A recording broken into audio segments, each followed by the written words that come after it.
السلام علیکم۔ یہ کہانی ایسی لڑکی کی ہے جس کا 10 سال کی عمر میں نکاح ہوا تھا۔ اس کے بعد وہ جرمنی آ گئی، جس کے بعد اس فیملی سے کوئی رابطہ نہیں ہوا۔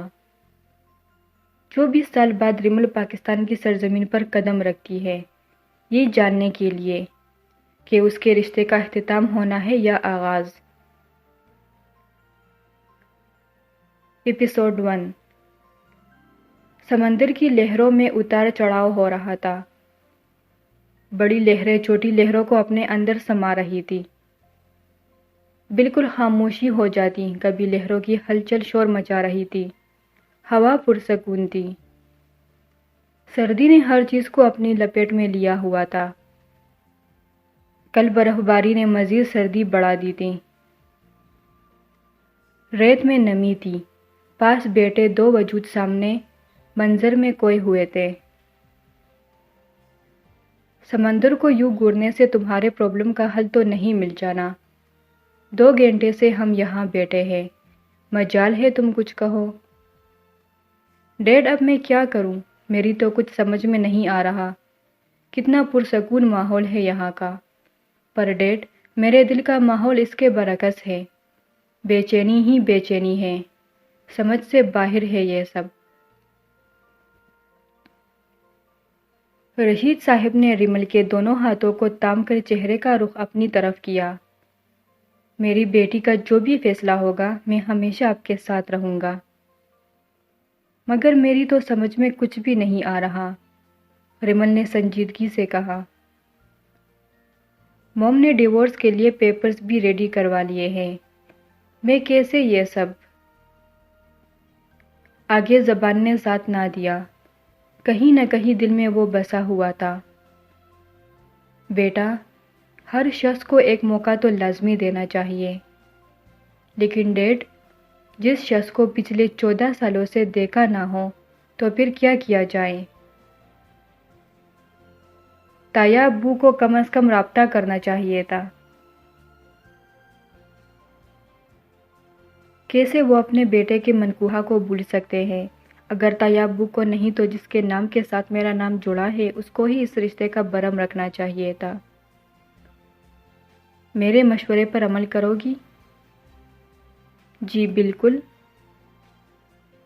ڈیڈ، آپ میرے ڈیڈ سے پہلے بہت اچھے دوست ہیں، آپ کی ہر بات مانوں گی، ریمل نے لہروں کو دیکھتے ہوئے کہا۔ اگر تم نے غلط فیصلہ کیا تو پچھتاؤ گی ساری عمر۔ اس کنفیوژن کو دور کرنے کے لیے کچھ دن پاکستان چلی جاؤ، وہاں کوئی غیر نہیں، سب اپنے ہیں۔ وہ تمہارے تایا ابو کا گھر ہے، وہاں کا ماحول ہی دیکھ آنا کہ تمہارا گزارا ہو سکتا ہے کہ نہیں۔ جب واپس لوٹو گی تو تمہارا جو بھی فیصلہ ہوگا مجھے منظور ہوگا، رشید صاحب نے کہا۔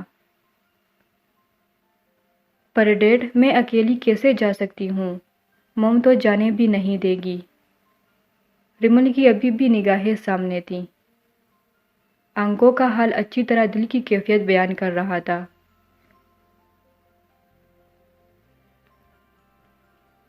انہیں سچ کون بتائے گا؟ انہیں کہہ دینا کہ فرینڈ کے ساتھ گھومنے کا پلان ہے، وہ کبھی بھی اعتراض نہیں کریں گی، آگے بھی تم اتنی دفعہ جا چکی ہو۔ ڈیڈ، ہم جھوٹ بولیں گے؟ بیٹا جی، اگر کسی مصلحت کے لیے جھوٹ بولنا بھی پڑے تو اس میں کوئی برائی نہیں، پر ریمل نے کہا۔ بیٹا، پر اور کو چھوڑو اور جانے کی تیاری کرو، 1 مہینے سے کہہ رہا ہوں۔ ڈیڈ، تایا ابو آپ سے اتنا ناراض کیوں ہے؟ ان کو منا لیں پلیز ڈیڈ۔ رشید صاحب نے ریمل کے ماتھے پر بوسہ دیا۔ تم جاؤ، اللہ بہتر کرے گا۔ کیا کچھ یاد آیا؟ آنکھوں کی نمی کو اندر دھکیلا۔ چڑیل کا نام لیا اور فون آ گیا۔ پاپا، ریمل نے منہ بسور کر کہا، آپ میری موم کو چڑیل بول رہے ہو؟ بیٹا جی، آپ کی موم کو نہیں، اپنی بیوی کو بول رہا ہوں۔ ڈیڈ فون اٹھا لے، ایسا نہ ہو کہ آج آپ کو گھر کے باہر رات گزارنی پڑے۔ ریمل نے فون لاؤڈ سپیکر پر لگایا۔ مسز رشید نان سٹاپ بولے جا رہی تھی۔ کیسے باپ ہے آپ کی بیٹی نے صبح سے گھر پر اپنی شکل نہیں دکھائی، فون آف ہے، خود پتہ نہیں کہاں غائب ہے، اور آپ کو تو فکر ہی نہیں۔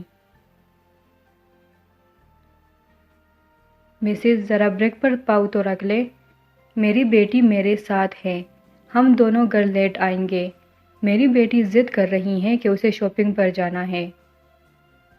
ڈیڈ کی بات سن کر ریمل نے اپنی آنکھوں کو چوٹا کر کے گورا، جسے پوچھ رہی ہو میں نے کب کہا؟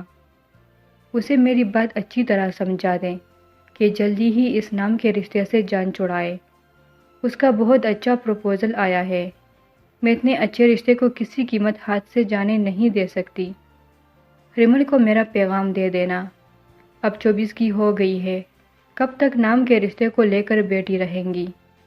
آپ دونوں کے ڈرامے ہی نہیں ختم ہوتے۔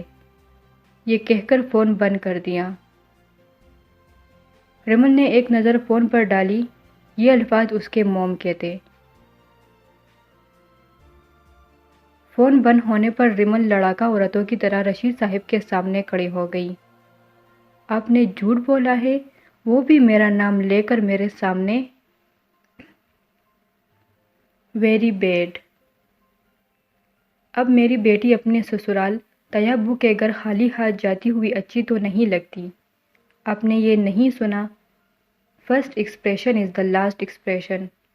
ڈیڈ آپ بہت سمارٹ ہے، آخر ریمل کے ڈیڈ ہیں، اتنا تو سمارٹ ہونا بنتا ہے۔ ریمل کی بات سن کر رشید صاحب نے غصے سے گورا، مطلب سارا کریڈٹ وہ اپنے ہی سر لے گئی۔ چلے ڈیڈ، آج آپ کی بیٹی ڈرائیو کریں گی، ویسے بھی اتنے دنوں کے لیے جا رہی ہوں تو آپ مجھے بہت مس کرنے والے ہیں۔ رشید صاحب کی آنکھوں میں نمی آ گئی، جیسے وہ چھپا کے ریمل کو پاکستان بھیجنا مشکل ترین فیصلہ تھا، مگر انہوں نے ریمل کی خاطر اسے جدا کرنے کا فیصلہ کیا۔ ایک چمک آ جاتی تھی رخشان کا نام سن کر اس کی آنکھوں میں، وہ چمک تھا حیات قائم رکھنے کے لیے اس کو بھیجنے کا فیصلہ کیا۔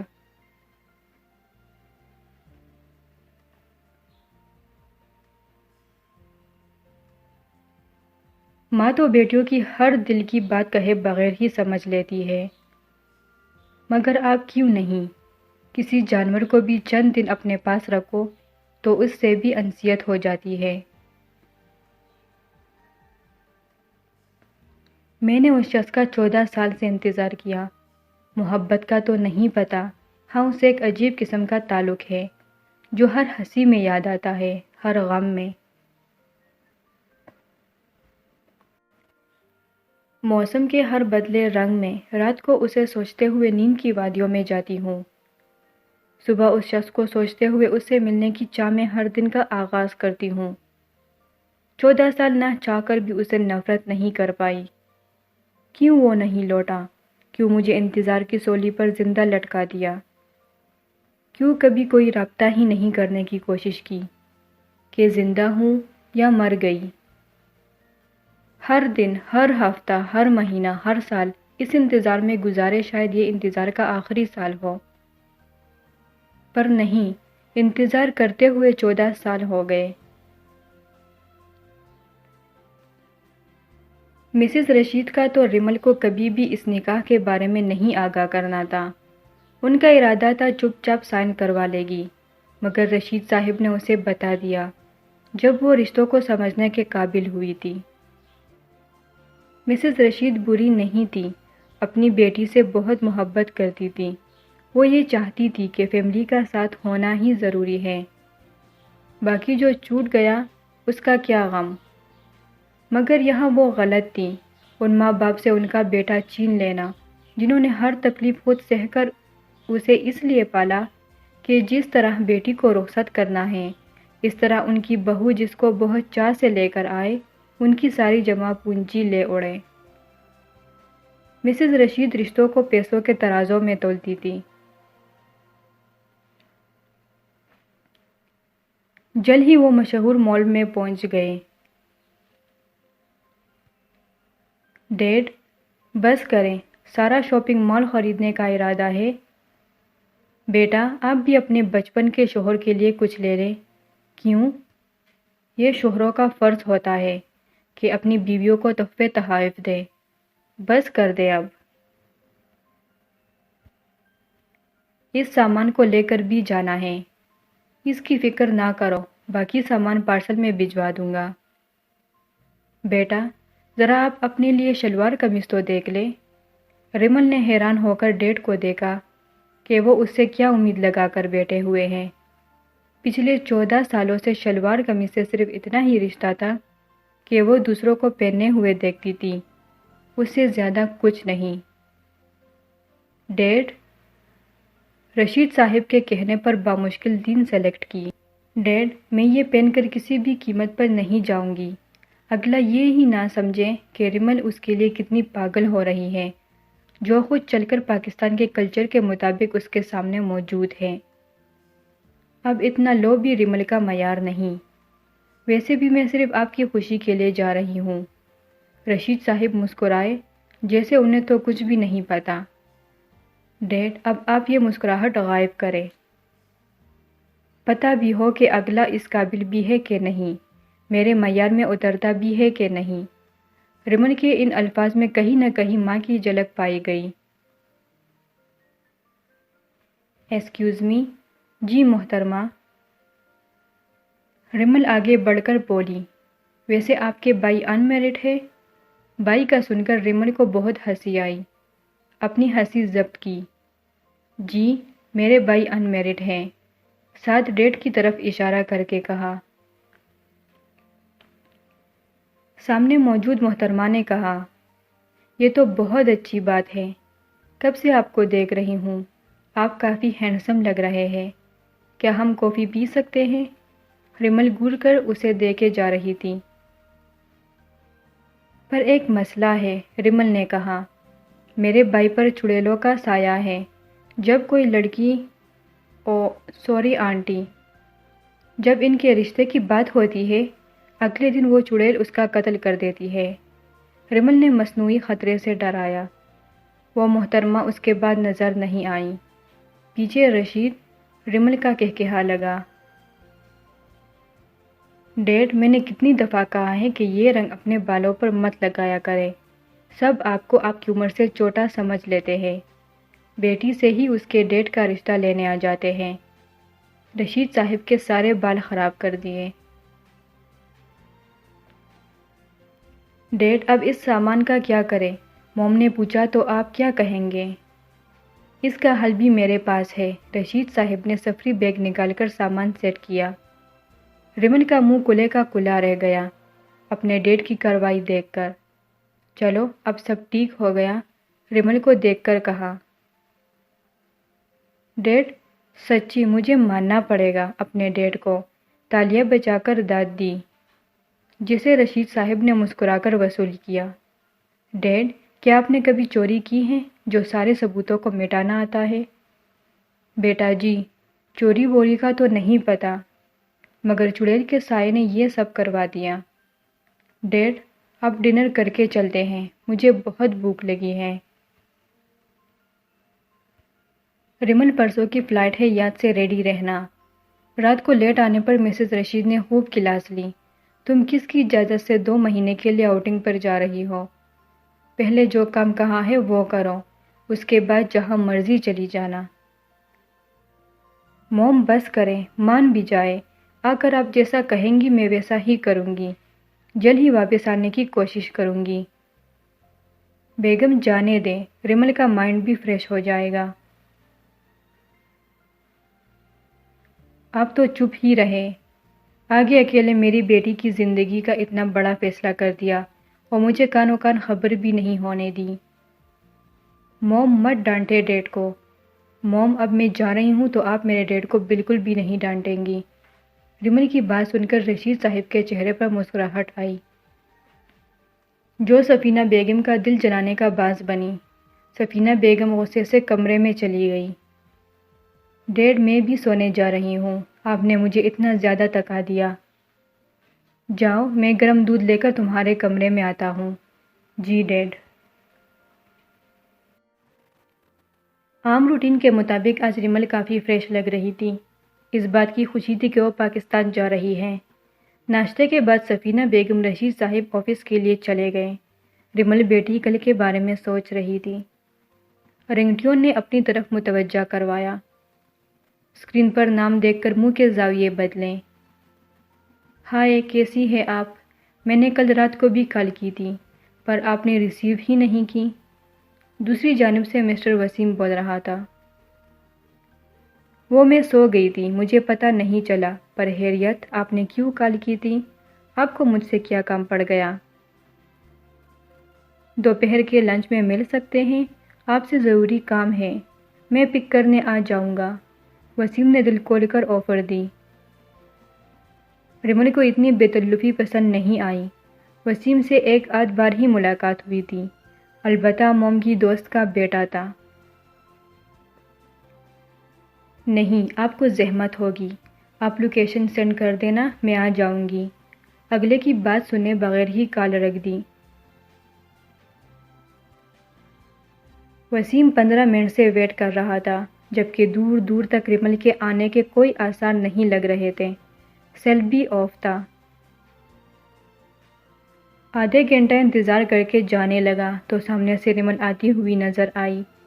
بلو جینز، آسمانی کلر کا ٹاپ، سر پر ٹوپی پہنی ہوئی تھی جس نے کانوں کو ڈھانپا ہوا تھا، سنہری بال کمر تک آ رہے تھے۔ ریمل کے پاس پہنچنے میں کڑا ہوا۔ ہائے، ہاتھ آگے بڑھایا جسے ریمل نے اگنور کیا۔ وسیم کو ناگواری محسوس ہوئی مگر وہ ریمل کے بارے میں اچھے سے جانتا تھا۔ وسیم نے چہرے پر مسکراہٹ سجائی۔ مجھے لگا میرا انتظار لا حاصل ہے مگر آپ کو یوں آنا لا حاصل کو حاصل بنایا گیا۔ ایک ہی جملے میں ریمل کو بہت کچھ سمجھا دیا۔ مجھے نہیں پتا موم کی آپ سے کیا بات ہوئی ہے، پر آپ کا انتظار ابھی بھی لا حاصل ہی ہے۔ وجہ جان سکتا ہوں میرا انتظار لا حاصل کیوں؟ اس لیے کہ آپ میری زندگی کے بارے میں نہیں جانتے، نہ ہی میں اپنی پرسنل لائف آپ سے ڈسکس کرنے آئی ہوں۔ آپ کی اور میری منزل جدا ہے، کافی کا سپ لیتے ہوئے تحمل سے کہا۔ وسیم نے چیئر سے ٹک لگائی، ایک گہرا سانس لیا۔ آپ کو کس نے کہا میں آپ کے بارے میں کچھ نہیں جانتا؟ آپ لا حاصل کا انتظار کر رہی ہیں، وہ پتہ نہیں آپ کو لینے آئے یا نہیں۔ ایک جھوٹی امید میں اپنی زندگی کے اتنے خوبصورت سال کسی کی یاد میں ضائع کر دیے ہیں۔ ریمل کچھ بولنے لگی، وسیم نے ہاتھ کی اشارے سے منع کر دیا۔ ابھی میری بات مکمل نہیں ہوئی۔ آپ اتنا پڑھ لکھ کر کیسے اتنی فضول سوچ رکھ سکتی ہے؟ آپ کو تو ان سب کے خلاف کیس دائر کروانا چاہیے۔ مسٹر، اب بہت ہو گیا، ریمل چیخنے کے انداز میں بولی۔ پہلے ان پیپرز کو دے کے وسیم کے کہنے پر پیپرز کھولے۔ اسے لگا وہ اگلا سانس نہیں لے پائیں گی، اتنی شدید سردی میں بھی پسینہ آنا شروع ہو گیا۔ پیپرز کوئی اور نہیں ریمل اور رخشان کے ڈیورس کے تھے۔ وسیم پل بھر اس کی حالت دیکھ کر شاکڈ ہوا۔ اس کے مطابق تو وہ خود ہی رشتہ ختم کرنا چاہتی تھی، بس لوگوں سے ڈرتی تھی کہ اس کے پاسٹ کے ساتھ اسے کون قبول کرے گا۔ آنکھوں میں نمی نے جگہ لے لی، ناک گال غصے کچھ رونے کو ضبط کرنے کی وجہ سے لال ہو گئے۔ وہ وکیل تھا، اسے پل بھر میں سمجھ آ گیا کہ ریمل خوش نہیں ہے رخشان سے جدا ہو کر۔ اپنے آنسوؤں کو قابو کیا، چیئر سے کھڑی ہوئی۔ مسٹر، میں ریمل مہر کبھی بھی کسی کو اتنی اجازت نہیں دیتی کہ کوئی ایرا غیرا یوں میری پرسنل لائف ڈسکس کرے۔ سب اپنا کام چھوڑ کر اس میز کی طرف دیکھنا شروع ہو گئے، پر آج ریمل کو کسی کی بھی پرواہ نہیں تھی۔ بال جو چہرے کو چھو رہے تھے انہیں پیچھے کیا، پیپرز ہاتھ میں تھامے، کافی کا کپ میز پر ہی گر گیا۔ ایک سرد نگاہ وسیم پر ڈال کر چلی گئی۔ مغرورانہ چل چلتی پارکنگ ایریا میں آئی۔ جاتے آتے سب کی نگاہ اس پر تھی۔ کاغذ کار کی دوسری سیٹ پر پھینکے پرس بھی پیپرز کے اوپر دے مارا۔ خود ڈرائیونگ سیٹ سنبھالی، اسٹیئرنگ پر سر رکھ کر کچھ انمول موتی گالوں میں بہہ کر بے مول ہو گئے۔ آج پہلی بار رخشان پر شدید غصہ آیا۔ اگر وہ سامنے ہوتا تو شاید ایک دو تھپڑ یا کافی کو ضرور ہی اس کے اوپر برساتی۔ پتہ نہیں کس طرح گھر آئی۔ کار گھر کے باہر ہی کھڑی کر دی۔ کیس گارڈ کو دے کر اندر آئی۔ بی بی جی، آپ کا پاستا ریڈی ہے، اپنے جانے سے پہلے بنانے کا کہا تھا۔ شمیلہ کی بات کو اگنور کر کے اپنے کمرے میں آئی۔ دروازہ بند کیا، سنگار میز کے سامنے سے تمام چیزیں پھینکی۔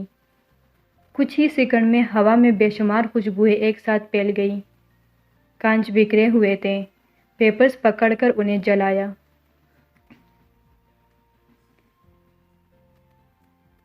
ریمل گھر پر ہے؟ جب رشید اور سفینہ بیگم آفس سے گھر میں آئے، ریمل کو نہ پا کر سوال کیا۔ جی، ریمل بی بی گھر پر ہے، آج صبح سے بہت ہی خوش تھی۔ دوپہر میں کہیں گئی پاستا بھی بنوایا پر نہیں کھایا، اب تک روم میں سے باہر بھی نہیں آئی۔ شمیلہ کی بات سن کر دونوں ریمل کے روم میں گئے۔ دروازہ گھمانے سے ہی کھل گیا۔ بے شمار خوشبو ان کے نتنوں سے ٹکرائی۔ لائٹ آن کی، کمرے کی حالت دیکھ کر اندازہ ہو گیا کہ کتنے غصے میں ہے۔ لائٹ آن ہونے پر ریمل کی آنکھ کھلی، رو رو کر آنکھیں سوج گئی تھیں۔ بیٹا، یہ کیا حالت بنائی ہوئی ہے؟ رشید صاحب اس کے پاس بیٹھتے ہوئے مخاطب ہوئے۔ اپنی وائف سے پوچھے، تم نے پیپرز جلا دیے؟ سفینہ بیگم نے راگ دیکھ کر کہا۔ موم، آپ کو کس نے اجازت دی ہے کہ کسی کو بھی میری لائف کے بارے میں بتائے؟ ریمل روندی آواز میں بولی۔ وہ کسی نہیں، تمہارا ہونے والا شوہر ہے، سفینہ بیگم نے اسپاٹ لہجے میں بولی۔ وہ سونے کی وہ چابی ہے جسے کسی قیمت میں آپ ہاتھ سے جانے نہیں دے سکتی۔ جس طرح آپ کی پہلی کمپنی کامیاب ہے، اس طرح آپ نے ڈائل کر کے دوسری کمپنی کو بھی ترقی کی منزل تک پہنچانا چاہتی ہیں۔ میں آپ کی کسی بھی ڈیل کا حصہ نہیں ہوں، میں اس لیے بزنس سے دور رہی۔ کاش آپ موم بن کر سوچتی۔